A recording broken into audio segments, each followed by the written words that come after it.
والصلاة والسلام على من كان نبيا وآدم بين الماء والطين وعلى آله وأصحابه أجمعين أما بعد وأعوذ بالله من الشيطان الرجيم بسم الله الرحمن الرحيم ربنا اغفر لنا ولإخواننا الذين سبقونا بالإيمان وقال النبي صلى الله عليه وسلم إذا مات ابن آدم انقطع عمله إلا من ثلاث آمنت بالله صدق الله المولانا العظيم وصدق ما بلغنا رسوله النبي الأمين المكين الكريم ونحن على ذلك لمن الشاهدين والشاكرين فالحمد لله رب العالمين. یہ آرزو نہیں کی دعائیں ہزار دو، یہ آرزو نہیں کی دعائیں ہزار دو، پڑھ کر نبی کی نعت لحد میں اتار دو، پڑھ کر نبی کی نعت لحد میں اتار دو. اور دیکھا ابھی ابھی ہے نظر میں جمال یار، دیکھا ابھی ابھی ہے نظر میں جمال یار، اے موت مجھ کو تھوڑی سی مہلت ادھار دو، اے موت مجھ کو تھوڑی سی مہلت ادھار دو.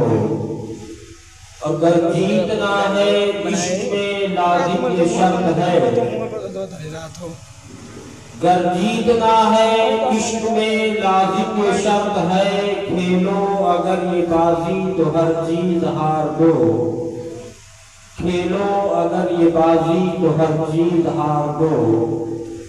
اور یہ جات بھی ظہوری انہی کے طفیل ہے، یہ جات بھی ظہوری انہی کے طفیل ہے، اس جان کو حضور کا صدقہ اتار دو، اس جان کو حضور کا صدقہ اتار دو. پڑھیے درود پاک. اللہم صلی علی سیدنا و مولانا محمد المعدن الجود والکرم وآلہ الکرام وابنہ الکریم مبارک وسلم صلاۃ و سلاما علیک یا رسول اللہ. حضرات، یہ محفل عید میلاد النبی صلی اللہ علیہ وسلم جس میں ہم اور آپ شریک سعادت ہیں، برادر محترم جناب محمد دانش صاحب اور ان کے برادران نے اپنے والد محترم جناب چچا ظفر اللہ صدیقی نور اللہ مرقدہ کے ایصال ثواب کی خاطر منعقد کیا. رب قدیر کی بارگاہ میں دعا ہے کہ مولا قدیر نبی رحمت صلی اللہ علیہ وسلم کی اس مجلس پاک کے صدقے اور جو کچھ قرآن پاک اور اوراد و وظائف پڑھے گئے، مولا ان تمام کی برکتوں سے چچا جناب ظفر اللہ صاحب نور اللہ مرقدہ کی بے حساب مغفرت فرمائے اور ان کی قبر کو روضۃ من ریاض الجنہ کا مصداق بنائے اور ان کے اس گھر میں اپنی بے پناہ رحمتیں اور برکتیں نازل فرمائے. میں نے قرآن پاک کی آیت کریمہ کو پڑھنے کا شرف حاصل کیا. اللہ تبارک و تعالی قرآن پاک میں ارشاد فرماتا ہے ربنا اغفر لنا ولإخواننا الذین سبقونا بالایمان۔ اللہ تبارک و تعالی ہمیں یہ تعلیم دے رہا ہے، ہمیں یہ طریقہ سکھا رہا ہے قرآن پاک میں کہ اے لوگوں جب تم دعائیں کرو تو اس طرح سے دعا کرو ربنا اغفر لنا ولإخواننا الذین سبقونا بالایمان، کہ اے میرے مولا تو ہمیں بخش دے اور ہم سے پہلے جو ہمارے بھائی اس دنیا سے ایمان کے ساتھ چلے گئے ہیں تو ان لوگوں کو بھی بخش دے۔